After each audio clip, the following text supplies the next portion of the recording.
आता नुकत्याच झालेल्या पावसामध्ये महापुरामध्ये सोलापूर जिल्ह्यातल्या शेतकऱ्यांचं आतोनात नुकसान झालं।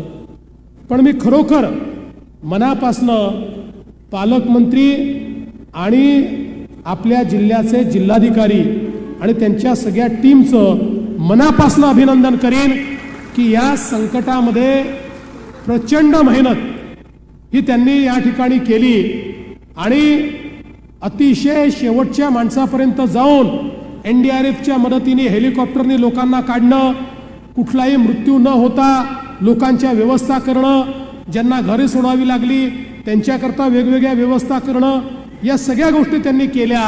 आणि आताही आमच्या शेतकऱ्यांना कदाचित ही दिवाळी जड जाईल म्हणून प्रत्येक शेतकऱ्याकडे आणि आमच्या प्रत्येक बहिणीकडे त्या ठिकाणी दिवाळीच्या निमित्ताने एक भेट, त्यांच्या घरी सर्व प्रकारचा शिधा, त्यांच्याकरता सर्व प्रकारच्या व्यवस्था हे पोचवण्याचं काम देखील या ठिकाणी त्यांनी केलेलं आहे।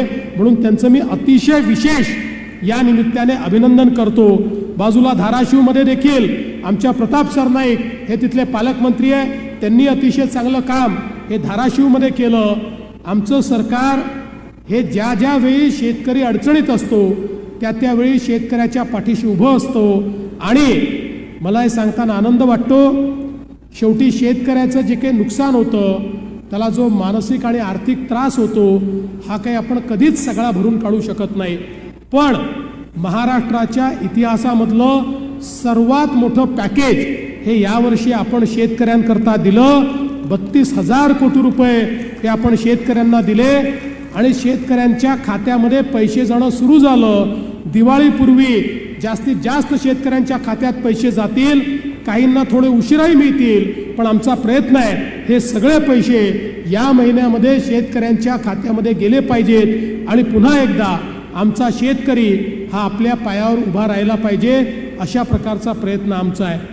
मला कधी कधी आश्चर्य वाटतं की ज्यावेळी अशी आपत्ती असते त्याही वेळी काही लोक राजकारण करतात आणि काही लोकांच्या डोक्यामध्ये तर इतका किडा गेला आहे। सोलापूरमध्ये तर मला एक स्टेटमेंट पाहायला मिळालं, आता हसावं की रडावं मला समजत नाही, कारण इथल्या एका नेत्यांनी सांगितलं, म्हणाले सोलापूरमध्ये इतका जो पाऊस आला हा निसर्गामुळे नाही आला, हा राज्य सरकारने आणला, हा महापूर राज्य सरकारने आणला। काही हरकत नाही, त्यांना एक फूल द्या आणि गेट वेल सून सांगा।